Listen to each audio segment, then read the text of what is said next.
Buenos días. Estoy seguro que aquí hay muchos especialistas que ya habéis hablado que salud emocional del niño depende de su funcionamiento cerebral. Trabajamos creando ciertas conductas, trabajamos con motivación, hablamos que trastornos de atención están vinculados a córtex prefrontal, porque aparecen distintos síntomas de espectro autismo, porque el niño está irritable o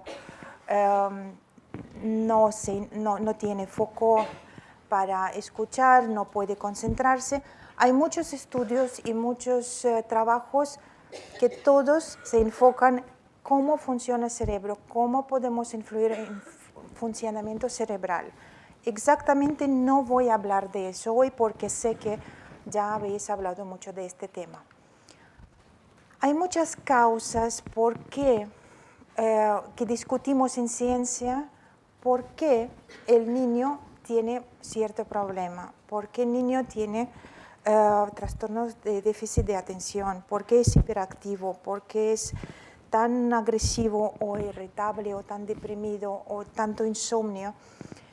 Y es muy difícil saber qué es el primero, gallina o el huevo. En muchas teorías neurobiológicas, genéticas, no tenemos las respuestas. Seguramente habéis hablado mucho sobre ámbito psicosocial, medioambiental. Hay gente que en gran extremo culpan muchos problemas de los niños a las vacunas, a la contaminación, a alimentación, que no hay ninguna causa, ningún culpable, ninguna respuesta única, ni dos ni tres. De qué quiero hablar hoy es de últimas tres, de causas inmunológicas, nutricionales y metabólicas. Muy por encima, pero no hay que olvidar que de alguna manera el cerebro reacciona a las demandas del cuerpo. Alguien me dijo que el cuerpo es mi vehículo que lleva mi cabeza a trabajo. No, el cuerpo funciona, tiene muchos sistemas, tiene un funcionamiento y diseño fantástico, perfecto, y el cerebro es una referencia, es un espejo cómo funcionamos. Entonces, si hay trastornos emocionales o mentales o problemas del desarrollo, no hay que olvidar que dentro del mismo cuerpo algo puede ser que no funciona bien. A mí me da mucha pena ver a los niños que desde edad temprana, si tienen un sello, una etiqueta que tienen retraso de desarrollo mental o trastorno de déficit de atención o hiperactividad o Asperger o algo, normalmente desde edad muy temprana están acompañados con neuropsicólogos, terapeutas, educadores, pero ya todos les llevan en desarrollo mental, en desarrollo cognitivo, pero a veces no miran dentro del cuerpo. ¿Y qué pasa con el niño, con sus hormonas, con su insulina, con su sistema digestivo, cardiovascular?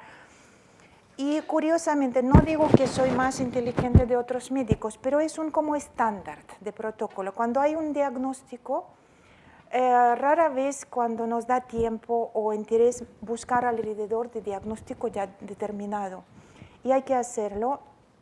Y yo creo que observación en ámbito día al día, en ámbito de los colegios, es muy importante porque el niño frecuentemente con estos problemas emocionales o del desarrollo más serios, observamos al hacer un screening, a un estudio médico más profundo, casi 40% de aquellos niños tienen principio de problemas de tiroides.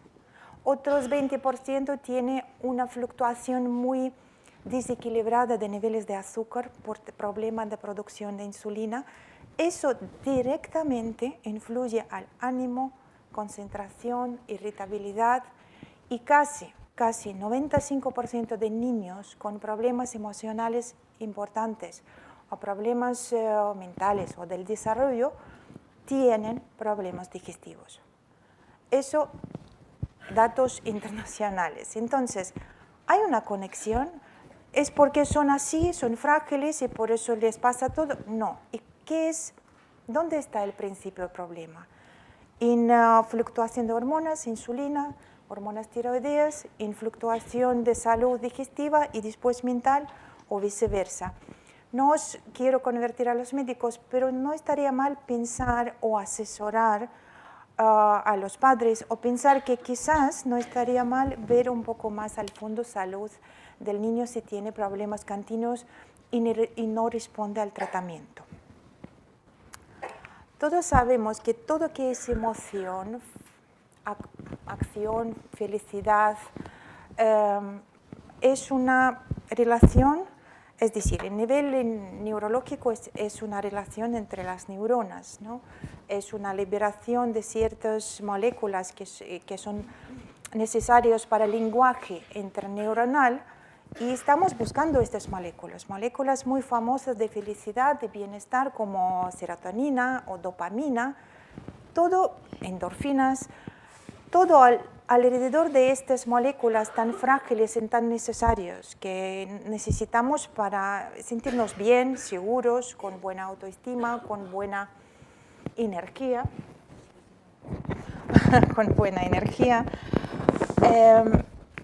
y hay muchos tratamientos que están dedicados y están enfocados en funcionamiento de este sinapsis, este espacio entre dos neuronas que normalmente una neurona libera la molécula de mensaje, de calma o de excitación, de dormir o de estudiar. Y después de actuación de esta molécula, otra neurona la recapta. Y hay muchísimos fármacos, psicofármacos que modulan este proceso o intentan retener actuación de esta molécula activa entre dos neuronas y prolongar estado de foco o de bienestar, o al contrario, suprimirlo o activarlo. Está bien, la medicación funciona, pero ¿de dónde provienen estas moléculas? ¿Cómo funciona? ¿Por qué liberamos? Es apasionante, es muy interesante en ciencia y curiosamente, cantidad de estas moléculas y calidad y funcionamiento entre neuronas cerebrales de nuestro cerebro superior directamente está vinculado a nuestro sistema digestivo. Es algo novedoso. Hablamos de un eje, un axis, una conexión entre sistema digestivo y sistema nervioso central desde el año 1999. Antes sabíamos, pero no pensábamos que es tan importante. En la medicina no ha sido un foco de muchos ensayos y estudios. Sin embargo, el sistema digestivo es un sistema que en adulto puede llegar a tener 12 metros y si abrirlo en 2 dimensiones, tiene tantos pliegues, vellosidades y están curiosamente diseñado que si abrirlo en 2 dimensiones son 300 metros cuadrados. Eso es lo que estamos alojando por dentro. El sistema digestivo es un conducto que siempre está en contacto con el mundo exterior. No somos enteros, somos huecos, si pensar así, porque entra por la boca y después expulsamos todo lo que es comida, bebida, fármacos, aire, bacterias, pero todo esto material pasa por este tubo tan curioso y sale, entonces permanentemente en el eje de nuestro cuerpo, dentro de nosotros, está procesándose algo. Y tomamos por hecho que esto funciona por sí mismo y tiene que proporcionarnos energía, tiene que proporcionarnos bienestar, pero un chuletón se convierte en nosotros mismos, nos parece mágico, sin ningún control. Controlamos con la mente solamente 2 orificios, tragar y eliminar. El resto fuera, está totalmente fuera de nuestro control y Sin embargo, estamos reconociendo cada molécula, absorbiendo y tomando decisión si es algo bueno o malo, si lo vamos a tolerar o no, si vamos a archivar información sobre este alimento o fármaco o bacteria o no. Es un centro de inteligencia, es un centro que nos suministra la vida, nos suministra energía cada minuto sin parar.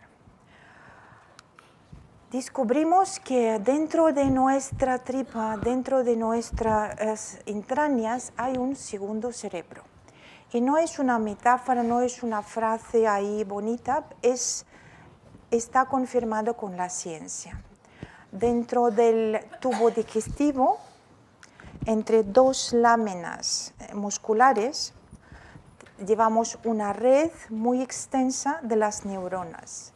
Y la característica de estas neuronas es totalmente idéntica a las neuronas cerebrales y las sinapsis que hemos visto anteriormente.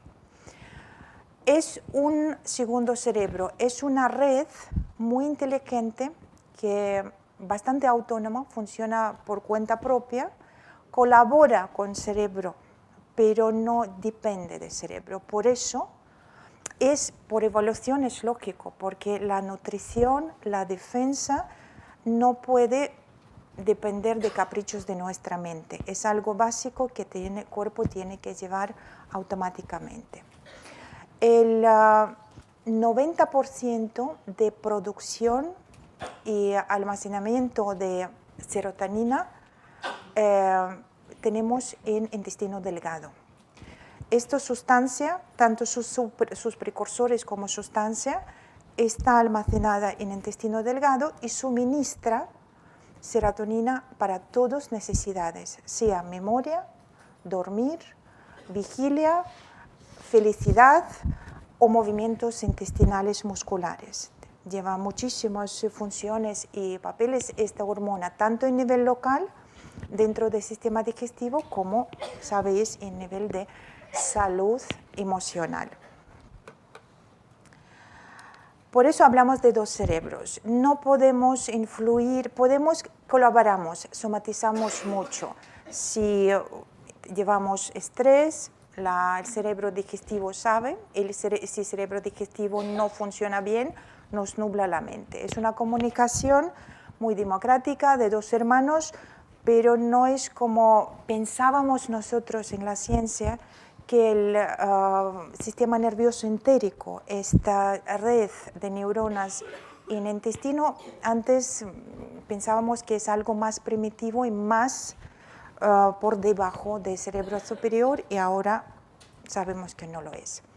Por lo cual la ciencia nos da explicación de lo que sabemos, cómo somatizamos las emociones, estrés, positivas o negativas, de un cosquilleo placentero con mariposas en el estómago y hasta la crisis de diarrea, de cólicos, de dolor o de corte de nutrición, de digestión, perdón.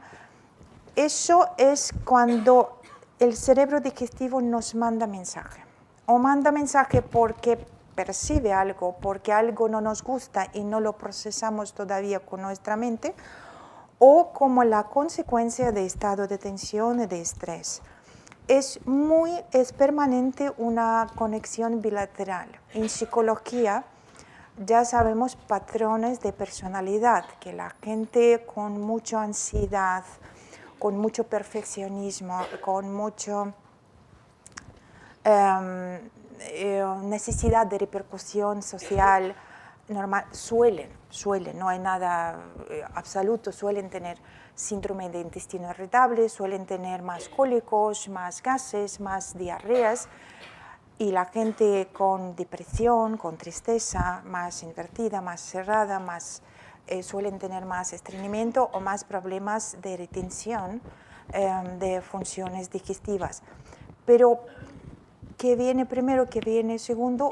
Cada uno tiene su historia, pero hay que tratar cualquier trastorno emocional o desarrollar emociones sanas o salud mental del niño o mantener salud mental del adulto siempre pensando también que hay otro cerebro y hay otro foco que nos suministra las sustancias necesarias para bienestar y las emociones positivas y los nutrientes que son imprescindibles para función cerebral.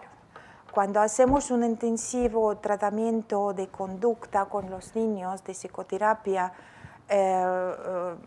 o tratamientos psiquiátricos, hay que, siempre influyendo a las neuronas, hay que recordar que esta neurona tiene que crecer, tiene que comer. Entonces, suministro nutricional adecuado. Y no solamente comer brócoli o una nuez, no, cómo absorbemos este nutriente y lo llevamos al cerebro, ahí el niño va a responder mucho mejor a vuestras demandas, a vuestros tratamientos o a algún método educativo. No hay que olvidar, neurona no vive por sí, neurona necesita recibir todos aminoácidos y grasas y muchos nutrientes que llegan desde el mismo foco del sistema digestivo. Al descubrir todo esto, historia de tan gran importancia y tan gran influencia del sistema nervioso entérico del segundo cerebro a nuestra salud emocional y mental, se ha aparecido nueva ciencia que se llama neurogastroenterología, donde, y yo tengo un honor pertenecer a los científicos de esta sociedad internacional, donde estudiamos muy íntimamente relación entre digestión y emoción, entre desarrollo mental, salud mental y salud física, salud digestiva en primer lugar. Sabemos que dentro de nuestras tripas también tenemos unos depósitos de benzodiazepinas, que son ansiolíticos naturales que tenemos capaz de producir. Entonces, todo tema de calma también se origina en la tripa.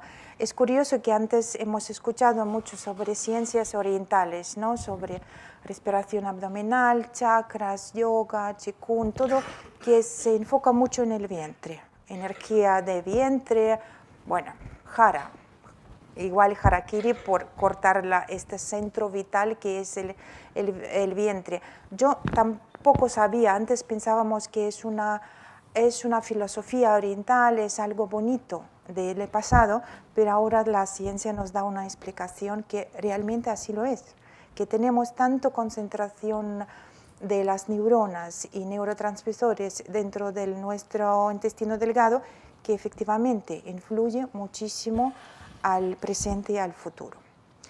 Pero hay un tema aún más apasionante, espero que es nuevo para unos de vosotros, que hace menos de 10 años empezamos a ver que, vaya, dentro de este sistema digestivo, y lo sabíamos, pero tampoco queríamos hablar de eso o estudiarlo al fondo, dentro de nuestro sistema digestivo un adulto lleva 2 kilos de bacterias. Tenemos un órgano más. 2 kilos de bacterias permanentemente un adulto lleva dentro, incrustado y en todas mucosas digestivas tan vastas y tan amplias que ya hemos hablado. Y las bacterias en esta cantidad parece ser nos influyen muchísimo. Y no es solamente son bichitos que tenemos que matar porque son malos y son sucios y no es un tema glamuroso para hablar, que llevamos dentro del intestino, pero sin embargo están ahí y nos contribuyen algo. Algo hemos oído que, bueno, si como más fibra y si voy al baño bien, y bueno, con eso estamos bien. Hay unas bacterias que no tienen que molestarme, pero estamos literalmente tapizados por dentro y por fuera con las bacterias. En cantidad tan importante y es una Facebook más desarrollado de este universo. Es un network. Están súper conectados, súper inteligentes y voy a hablar más adelante lo que hacen estos bichos. Nosotros evolucionamos, pero ellos también. Es parecido como nosotros vivimos en planeta, ellos somos planeta para ellos y están actuando de misma manera. Unos son ecológicos, verdes, y otros son destructores. Pero todo mundo científico últimamente, y últimos 5 años, es tan rápido observamos tan rápido desarrollo del tema de microbioma humano, que ni siquiera nos da tiempo a adaptarnos a los datos nuevos sobre bacterias. Y ahora viene la verdad. No somos humanos. Somos las bacterias. Qué duro, ¿eh? Qué duro. Esto es cantidad de las células bacterianas que llevamos en total en el cuerpo. Nuestros, pie derecho o pie izquierda, como queráis, y el resto son bacterias. Cantidad por cantidad de las células que estamos llevando cada día a trabajo y vuelta a casa son bacterias más que células que pertenecen a nosotros. Somos unos ecosistemas caminando. Entonces hay que pararnos y pensar, si son tantos, ¿qué nos contribuyen? ¿Qué significa eso? Que es tanto material vivo, vibrante, que llevamos por dentro, por fuera, más bien nos vale saber qué están haciendo estos bichos. Y no solamente esterilizarnos, limpiarnos, tomar antibióticos cada 2 por 3 y tener asco contra todo que es sucio. Algo no hemos visto hasta ahora y tenemos que entenderlo. Sabemos que el genoma humano es bastante limitado y somos bastante parecidos entre nosotros por genoma, no hay mucha variación. Pero tenemos otro genoma funcionando dentro de nosotros, es genoma bacteriano. Las bacterias y los microorganismos nos suministran sus secuencias genéticas. Los genes bacterianos están insertados en nuestro genoma. Utilizamos información genética de las bacterias para reparar los daños que tenemos nosotros. Es un material que necesitamos para vivir. No vivimos. Todos los experimentos, obviamente en animal o de historia anterior, no podemos vivir en estado estéril, no podemos vivir sin bacterias. Bacterias son imprescindibles para crecimiento y para vida de un adulto. Sin metabolitos, sin vitaminas y sin genoma bacteriana no sobrevivimos, porque nos reparan permanentemente y nos suministran, nos curan, pero también nos hacen daño si no estamos en un pacto diplomático con ellos. No hay ninguno en esta sala que puede tener una combinación de bacterias parecida, ni siquiera en la familia, ni siquiera en los hermanos gemelos. Cada uno tiene su ID, su identificación, su DNI bacteriana, una combinación única y solamente que pertenece a cada uno. Por esta combinación ya lo utilizan en Estados Unidos en criminalística, y esta combinación permite saber estado de salud y prever futuras enfermedades. También hasta que cierto punto podemos por ID, por identificación bacteriana, prever patrón de personalidad. Y no es ciencia ficción, es lo que hay. Esto es que utilizan en criminalística porque cada uno en vuestros teléfonos, teclados, cada uno tiene mano derecha unas bacterias, mano izquierda otras bacterias, es único que tenemos. ¿Qué hacer bacterias en nuestra tripa con emociones de los niños? El niño se nace casi estéril.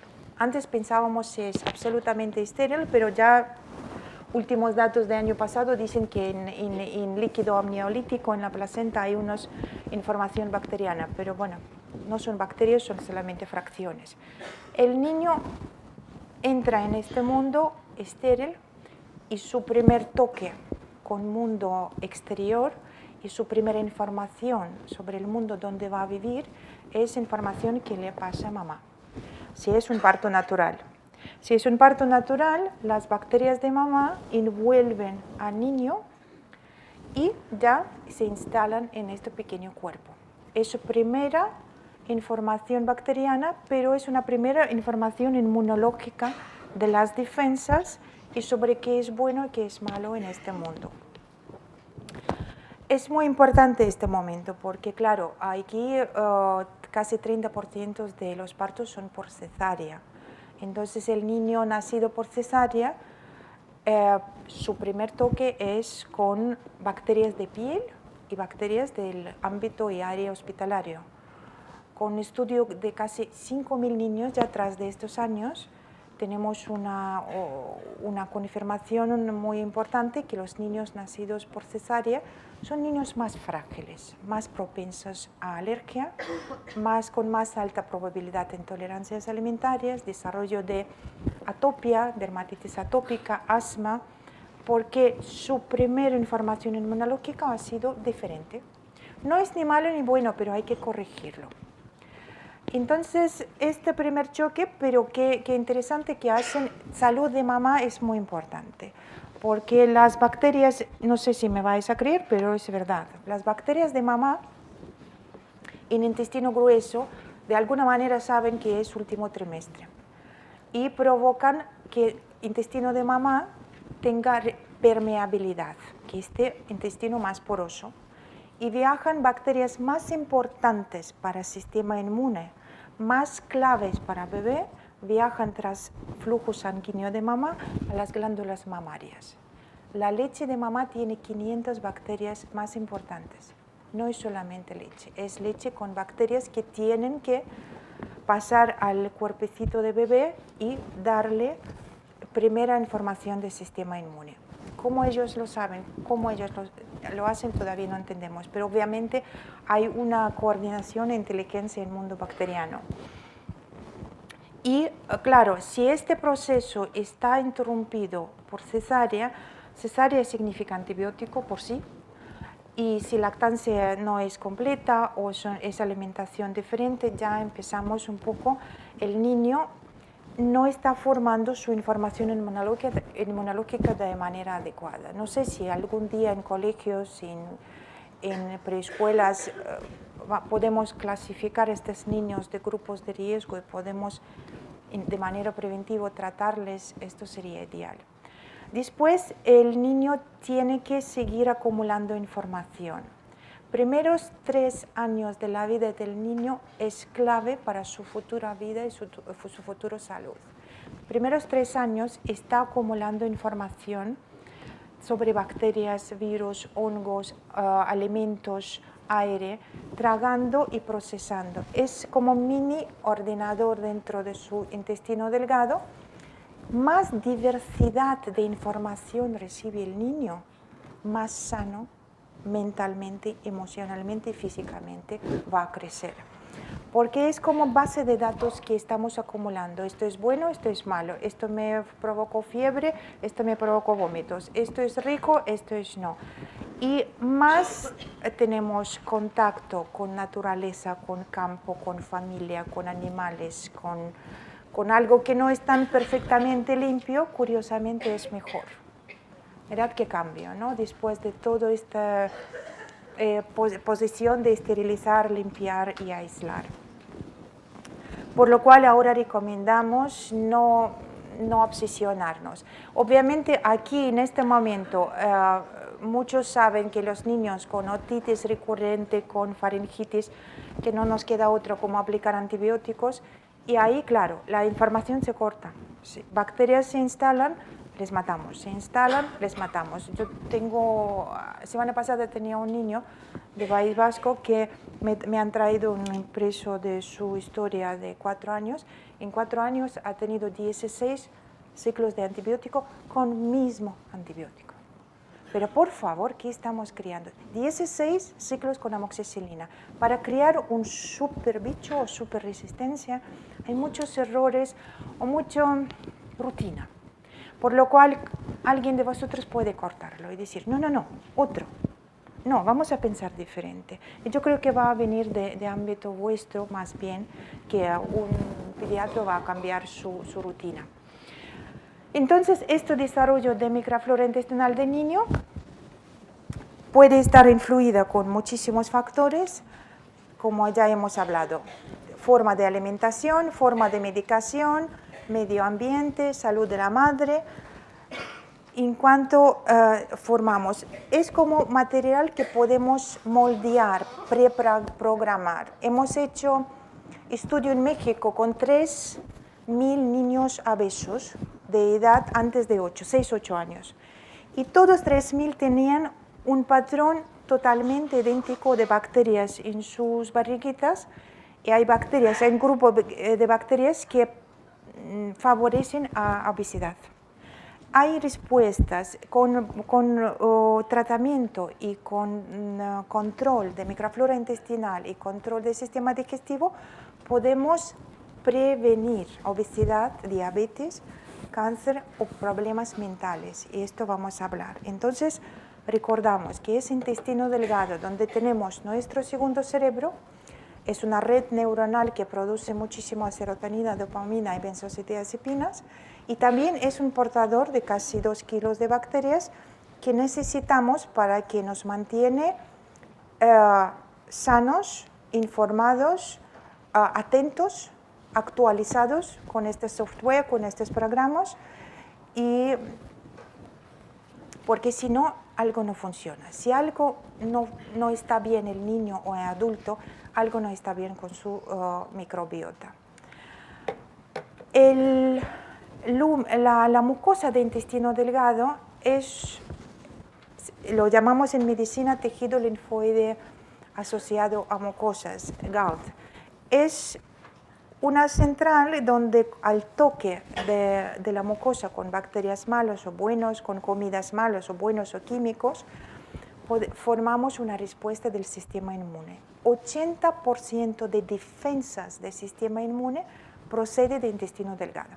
Pero también el intestino delgado decide, absorbo o no absorbo, estoy bien nutrido o con carencias nutricionales.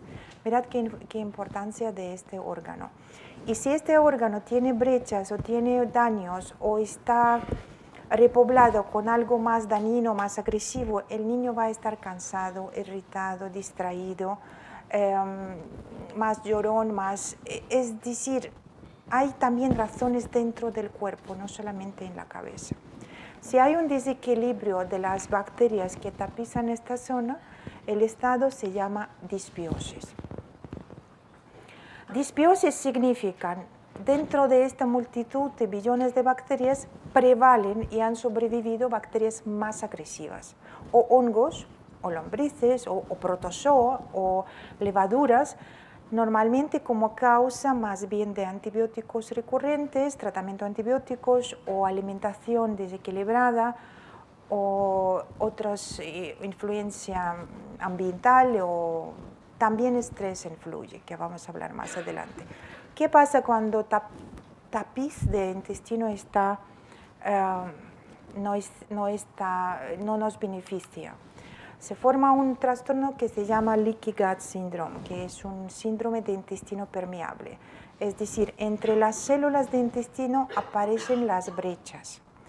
Y tras de estas brechas, a flujo sanguíneo, que está ahí más cerquita, empiezan a traspasar las fracciones de bacterias, fracciones de los alimentos tóxicos. Es una tormenta de las moléculas que nuestra homeostasis no está preparado a recibir, nuestra sangre no está preparada a recibir tanta información. En niños, peor, niños que tienen esta sobrecarga tóxica con estas sustancias, solamente por goteo, porque tenemos permeabilidad, es razón número 1 en teorías de autismo en el mundo. Parece que la barrera encefálica de niños es muy frágil. Esta bombardea de moléculas de alimentos, de bacterias que pasa a flujo sanguíneo cerebral puede provocar estados de aislamiento social, de estereotipias y muchos síntomas relacionados con el espectro de autismo. Es una sobrecarga a que el niño no está preparado. En más adultos, permeabilidad intestinal no tratada manifiesta con adultos, adultos o niños en edad más un poquito escolar a múltiples intolerancias alimentarias. Son secundarias, hay pocos alimentos que realmente culpables, pero hay una mucosa por dentro que no puede interpretar alimentos correctamente. Entonces, cuando el niño tiene alergia y después otra alergia y después una intolerancia y otra, y así como bola de nieve, algo dentro hace leak, algo dentro no permite procesar información adecuadamente. Normalmente es causa también de muchos trastornos emocionales, inestabilidad emocional, altibajos energéticos. Eso por no mantener la aduana, la frontera cerrada. Y ya como vemos, el tema de permeabilidad intestinal directamente provoca enfermedades que están listadas aquí. Entonces ya sabemos, tenemos muchísimas bacterias, tenemos un tubo digestivo muy importante y ya en ciencia últimos años tenemos muy claro en muchas patologías por qué surge esto. Por ejemplo, solamente para informarlos, en tema de desequilibrio de bacterias, colon irritable y enfermedad de Crohn está claro qué pasa. Algunas bacterias nos sobran y otras bacterias nos faltan. Hay respuestas en tratamientos, en medicina en general, pero entonces habrán respuestas también en salud emocional y salud mental que vamos a adelantar. Hay un vínculo muy estrecho entre obesidad, trastornos de comportamiento alimentario, anorexia, bulimia y toda compulsión, con metabolismo de las bacterias. Hay muchísimos cánceres que causan cáncer o promueven cáncer. 80% de cánceres se puede prevenir solamente cuidando el sistema digestivo y alimentación. 80% de cánceres. Y no importa la carga genética. Carga genética, que en familia hay cáncer, no es un karma. Solamente de estilo de vivir y comer puede influir mucho. Ahí estamos en salud mental, por fin, después de esta introducción. ¿Cómo bacteria influye a nuestra mente? Bacteria y la mente. Por distintas vías. Por un lado, bacteria mala, bacteria muy agresiva, muy invasor, puede instalarse en el intestino y irritar los nervios de nervios vagos. Nervios vagos es una línea recta que conecta dos cerebros y está conectado con sus ramas, con toda superficie, con toda mucosa digestiva. Entonces, donde hay inflamación, irritación y vagos está irritado, es permanentemente, es como corte corriente, es eléctrico, es permanente excitación y irritación del cerebro superior. Entonces, es agotamiento, el niño no para. El niño está hiperactivo, el niño cansa a todos y a sí mismo. Esta excitación exagerada puede ser tan sencillo por irritación de nervios vagos. Otros mecanismos. Hay bacterias que influyen al funcionamiento de las células endocrinas que están también en vestimiento del sistema digestivo. Pueden imitar a serotonina, pueden suprimir serotonina, pueden imitar estrógenos, están jugando con nuestro fondo hormonal, influyendo a producción o bloqueando o imitando otras hormonas. Es una influencia de bacteria a nuestras hormonas. Y tercera vía más común es inflamación. Cuando enseñaba la imagen de Galt, del sistema inmunológico de las mucosas digestivas, en cuando hay una inflamación, información se reparte por todo el cuerpo. Y inflamación crónica del nivel de segundo cerebro provoca estados y trastornos depresivos, trastornos de ansiedad, provoca muchísimos problemas psicológicos. Por flujo de membranas, de las moléculas de las membranas de bacterias, al cerebro, lo que ya he comentado por permeabilidad.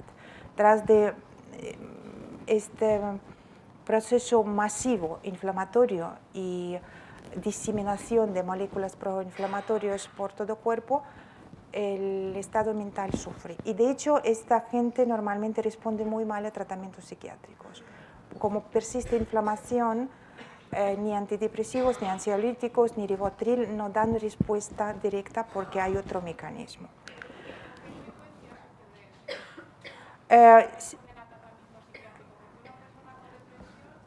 Si cuando tomamos,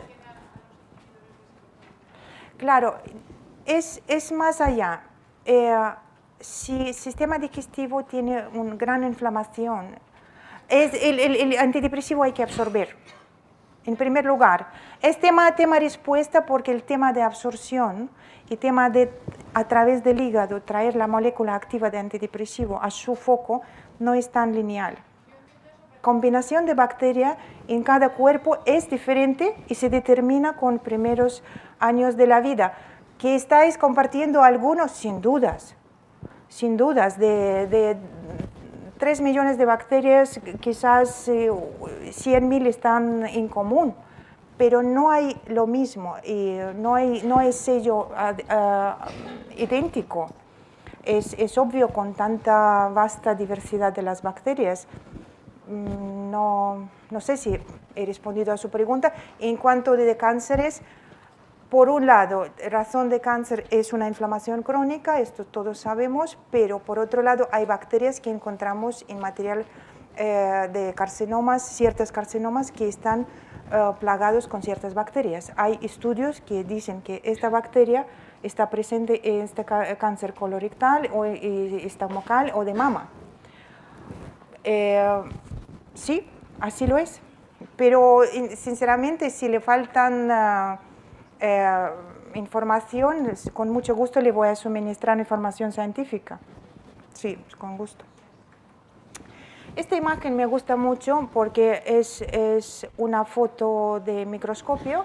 En rojo tenemos imagen cómo bacterias ayudan al tejido neuronal de intestino a producir serotonina.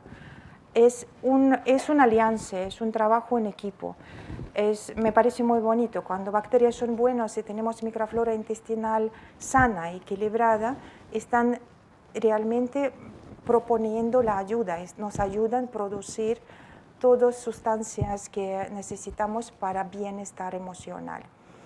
En realidad es lógico, es hogar de ellos. Bacterias tienen que vivir en nuestro cuerpo. No les interesa inflamación, no les interesa destrucción y antibióticos, pero les interesa comer bien, una buena alimentación y con mínimo cuidado. El sistema digestivo agradece muchísimo. Es un sistema que es un gusto de trabajar porque en 1, 2, 3 meses de cambio de alimentación y suplementación responden muy bien.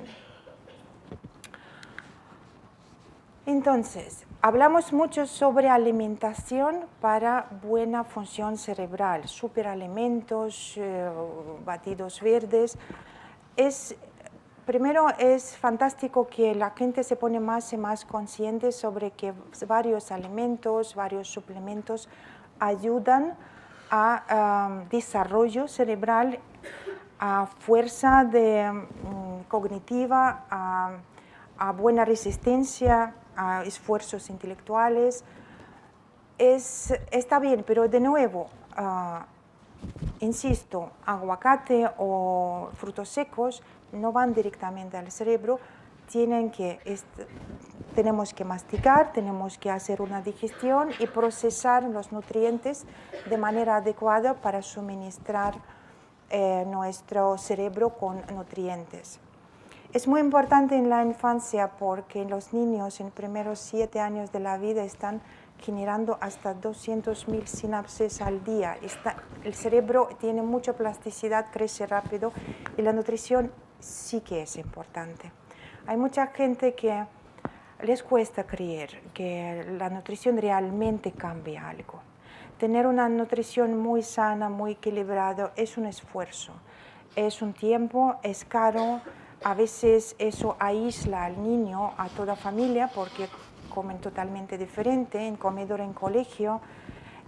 Emocionalmente para niños es difícil no comer ciertas cosas, pero a largo plazo, nutrición sana y a la medida a cada uno realmente vale la pena. Tenemos muchísimos estudios que nos confirman que la nutrición y suplementación ayuda mucho en muchísimos trastornos. Somos lo que comemos, pero ahora no solamente por calidad de alimento, pero también por calidad de las bacterias que llevamos dentro. Es así. Hay mucha gente que viene en consulta y dice es que a pesar de comer sano estoy mal. A pesar de comer sano tengo mi colesterol, o tengo mis insomnio, o no puedo sentirme bien. Cómo funciona la cocina, cómo procesamos, cómo funciona el sistema digestivo. De eso depende mucho. Tenemos más o menos concepto muy claro de qué es sano, qué es no. Hay más de 2000 estudios que demuestran efecto directo de comida sana, rica en fruta, verdura, en salud mental, en desarrollo mental. Todos sabemos qué es comer sano y todos sabemos que no es fácil, especialmente cuando un niño rechaza la comida o está más caprichoso, está más frágil.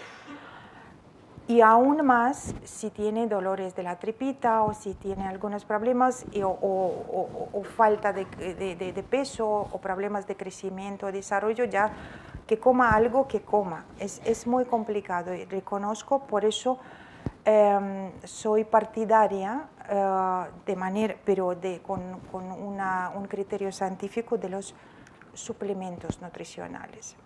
De los suplementos nutricionales, y yo hablo no de un multivitamínico de supermercado, suplementos nutricionales esenciales para crecimiento. Son 37 distintos suplementos, 37 nombres, que pueden estar utilizados como suplementos, pero pueden estar utilizados como nutrientes concentrados. Esto que experimento estamos llevando ahora en Ontario, en Toronto, que en lugar de suministrar a los niños pastillas de omega 3 o de probióticos, en 7 escuelas intentamos crear unos suministros concentrados de energía en forma de los batidos, por ejemplo, batidos hechos con arándanos, con apio, con aguacate, con una mezcla desarrollada con científicos de alimentación para no crear esta costumbre a ver pastillas, pero dar todos los nutrientes necesarios. Sea lo que sea, cómo va a comer niño, pero según su gusto. Si le gusta más salado, les gusta más bien presentado. Los niños mucho les atrae buena presentación de alguna bebida, por ejemplo, algún snack. Idea es del gobierno de Ontario suministrar a los niños una vez al día o 2 veces al día en forma natural, tras comprimir nutrientes vivos y frescos, todo lo que necesitan para desarrollar su cerebro y para mantener nivel de energía y para mantener parámetros académicos que estamos controlando. Yo creo que es una buena idea mientras nosotros aprendamos cómo comer sano, cómo organizar nuestra cocina, qué dar al niño para merendar, etc. Yo creo que es como paso muy importante. Hay muchísimos estudios. Si hablamos de los suplementos, también hablamos de probióticos, que probióticos son bacterias vivas y bacterias beneficiosas que necesitamos tener dentro de nuestro cuerpo. Es muy fácil de suplementar porque eliminamos que nos sobra, es muy fácil de dosificar, no hay ningunos datos que hacen daño los probióticos, pero hay muchísimos datos que ya estamos acumulando que ciertas bacterias realmente influyen a ciertos parámetros de salud.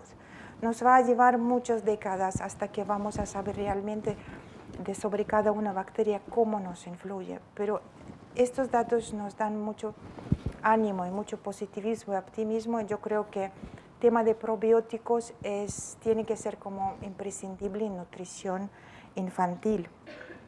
En California, en 5 hospitales, han tomado como protocolo dar probióticos a los bebés nacidos por cesárea y ya están observando durante 5 años de vida de los niños una mejoría, una diferencia.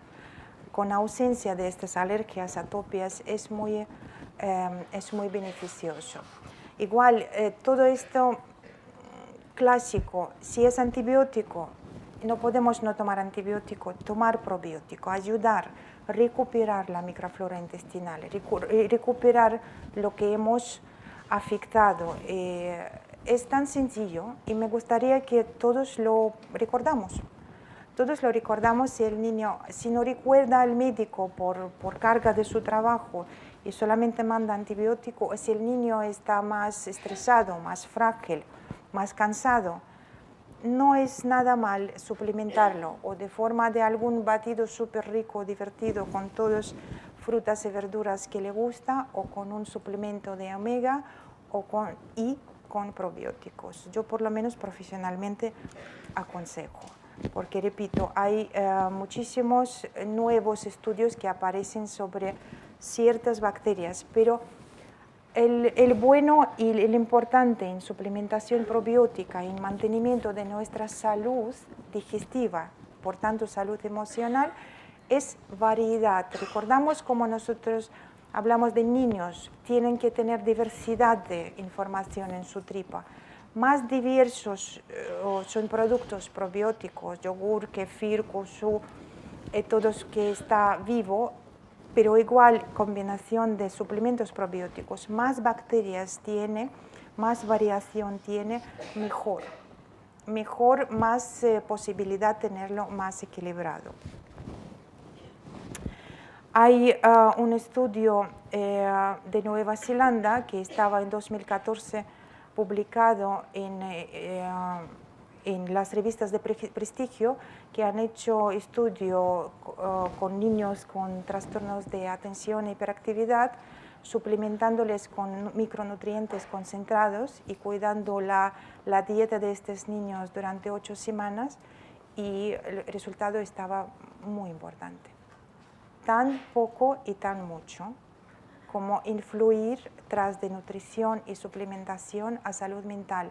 Niños tienen mucha plasticidad y si les tiramos un cable y si les ayudamos, nos responden mucho mejor que adultos. Es un placer trabajar con ellos. Y igual como otro estudio publicado un poquito antes, con un grupo de adolescentes que estaban con alto riesgo de desarrollo de psicosis, igual con suplementación y sin suplementación, con nutrición muy controlada y equilibrada, y los niños normales. Yo creo que son referencias muy importantes a nivel internacional para que hagamos caso. Y lo último que es también importante es coste. Coste convencional de tratamiento de pacientes, especialmente niños, porque es un todo proceso. Cuando crezca niño y todo proceso de tratamiento de su conducta, de sus pasos en colegio, de sus relaciones personales, sociales, es un coste porque supone muchos profesionales. En cuanto coste con nutrientes, más o menos son 2% de coste de tratamiento convencional. Es interesante pensar en qué comemos, qué comen nuestros niños y quizás qué suplementos les podemos dar. Realmente la comida puede ser nuestra medicina, no solamente medicina. En ningún momento digo que hay que sustituir con alimentación y probióticos a medicamentos. Hay muchísimos niños con trastornos de déficit de atención e hiperactividad, están con medicación, y obviamente medicación ayuda, por eso lo prescriben, pero normalmente medicación ayuda, pero hay que dar algo más para que en algún momento de vida del niño él pueda arrancar su vida ya sin medicación, y quizás además de medicación, si le damos suplementos y les suministramos todos los nutrientes, quizás ellos van a poder antes prescindir de medicación o van a responder mejor a la medicación. Hay pocos estudios, pero sí hay una observación que la gente bien nutrida y bien sana con salud digestiva responde mucho mejor a distintos tipos de medicamentos. Yo tengo muchos pacientes con problemas autoinmunes que están tratados con inmunosupresión, con medicamentos muy importantes para su vida y muy a su vez difíciles para el cuerpo. Y es totalmente una evidencia científica y yo estoy totalmente segura, al tratar este paciente paralelamente con nutrición y suplementos, responde mucho mejor a inmunosupresión y en muchos casos llegamos con especialistas colaborar y reducir la dosis de medicación, que para mí es un gran logro. No dejar tratamiento, ayudar al tratamiento. En medicina nos falta colaboración entre médicos convencionales y médicos de medicina más preventiva. Si podemos aportar uno a otro, si el público general va a saber más y demandar de su pediatra, de su especialista más de información, con eso vamos a marcar cambio. A mí me da gusto ver paciente que sabe, que ha leído, que me pregunta, no me irrita, esto hay que hacer. Nosotros sabemos cómo mantener control de nuestras cuentas bancarias, de nuestro trabajo, de nuestras casas. Tenemos que tener control sobre nuestra salud desde el punto de vista de conocimientos. No os propongo sentar en internet y leer todo, no. Aprender con buenos profesionales, con portales de información de referencia y ir preguntando. Nosotros hemos hecho un par de talleres en Madrid con mucho éxito, trabajando con comidas, educando a los niños. Obviamente sois especialistas en educación infantil, pero entre alimentación y juegos hay muchísimas bromas y hemos hecho, esto es más sofisticado, pero hemos hecho un taller para los padres de niños, qué hacer de las verduras y las frutas para que estén más atractivos para los niños. Entonces invitamos unos 30 padres y madres y cada uno trajo algunas verduras y frutas y en una sala estuvimos jugando. Hasta 10 por la tarde yo no podría parar, que estaban jugando los padres, es que ya olvidaron de todo y estaban jugando porque es muy divertido. Y después me comentaron que jugaban en sus familias. No olvidarlo porque es muy divertido. Utilizamos justamente estos libros que veis aquí y hay muchas sugerencias muy fáciles que podéis hacer vosotros con distinta verdura y fruta y crear los cuentos, crear historias. Son ventanitas, obviamente eso no cambia mucho, pero también es algún paso emocional. Es emoción, comer sano.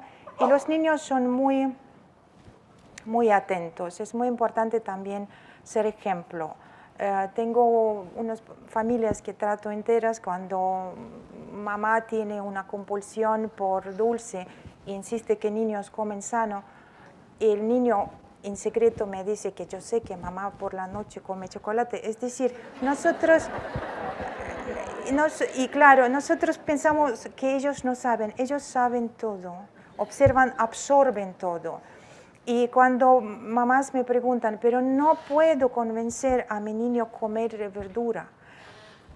Quizás comerlo tú, pero con tanto gusto, con tantas exclamaciones, y prepararlo tan bello, y cada cena decir, uy, qué rico que es esto, cómo lo disfruto, y disfrutarlo tan sinceramente y seguido, no una vez a la semana, que el niño va a meter en su plato, va a probar, porque tiene que copiar, tiene que ver, si mamá expresa o papá tanto emoción con esta ensalada, algo pasa, algo tengo que saber.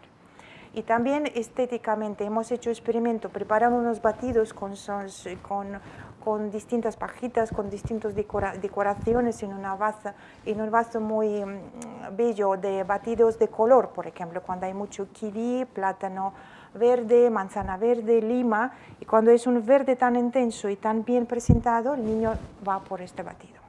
No solamente en un vasito o mientras tanto una cuchara te doy cuando estás distraído, no, estéticamente también comida puede ser muy atractiva. Antes de terminar, que seguramente me vais a preguntar, quería decir que quería comentar un poco, tengo 15 minutos, sobre tema quizás muy confuso, me imagino, tema de gluten, de lactosa, de dietas. Ya he comentado que hay muy pocos alimentos que realmente son alergénicos por sí. Y hay muy poca patología de nacimiento de alergia grave y se diagnostica inmediato. Es decir, normalmente ese niño se nace con un problema inmunológico y hace una reacción muy grave a leche, a distintas fórmulas. Esto se desarrolla inmediato. En edad temprana, rara vez cuando el niño tiene problema crónico, lo viven agudo. Si algo les pasa, todavía no tienen mucha información ni mucho tiempo para vivir problema, y normalmente si hay una alergia manifiesta con muchos trastornos. Repito, hay mucha gente y muchos niños que últimamente, en los últimos 5 años, dispara tasa de porcentaje de intolerancia a gluten. No puramente enfermedad celíaca, pero intolerancia a gluten. No sabemos por qué, pero lo registramos. Y muchos padres saben que solamente por probar retirar gluten de dieta de niño que está con diarreas, estreñimiento, reflujo o insomnio o trastornos de comportamiento, algo cambia. Gluten es proteína de los ciertos cereales. Es verdad, es muy pesado, es muy fermentable. Y es verdad que el gluten ha sufrido muchísima modificación genética desde los años 80 del siglo pasado.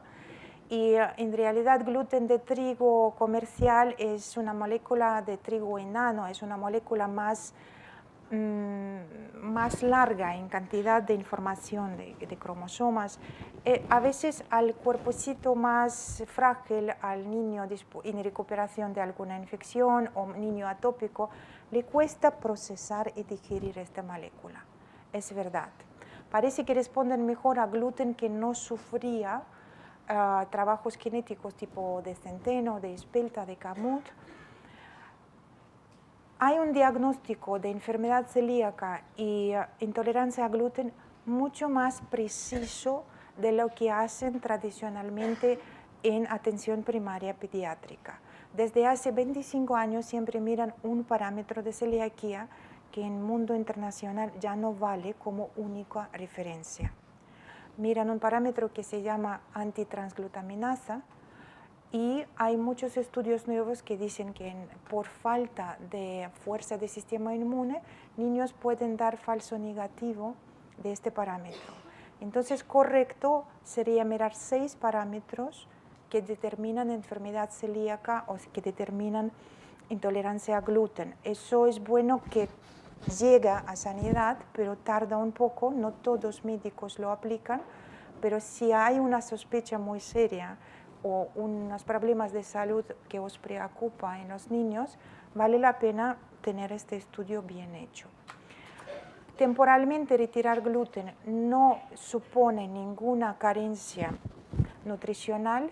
Normalmente para ver si efecto de retirada de gluten da algo o nada, es suficiente tener 6 semanas de dieta sin gluten. Si en 6 semanas mejora el niño en ciertos parámetros, por ejemplo de dermatitis, vale, hay una respuesta, entonces voy a insistir en estudios médicos. Si no cambia nada, entonces hay otra pista. Con 6 semanas de restricción es suficiente si no hay estudios. Repito, gluten es un nutriente, es una proteína. Siempre lucho con cada paciente para todos los nutrientes. Me gustaría siempre llegar al momento que comamos todo.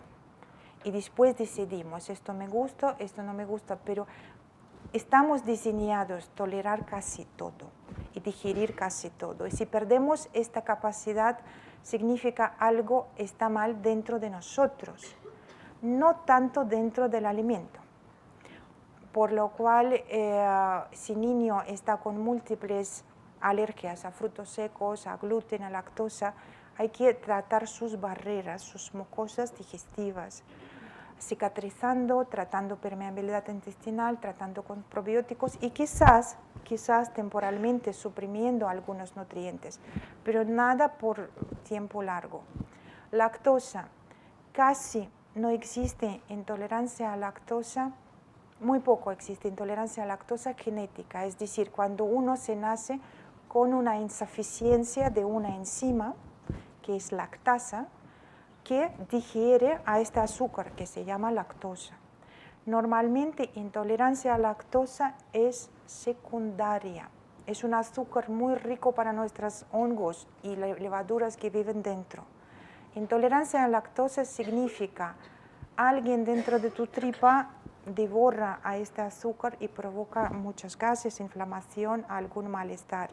Es tratable en muchos casos, en muchas publicaciones, tratamiento de desequilibrio bacteriano o sobrecrecimiento bacteriano en el intestino quita intolerancia a lactosa. Igual no soy partidaria de tomar leche toda la vida, pero vale la pena luchar por los lácteos para los niños, probar sin lactosa.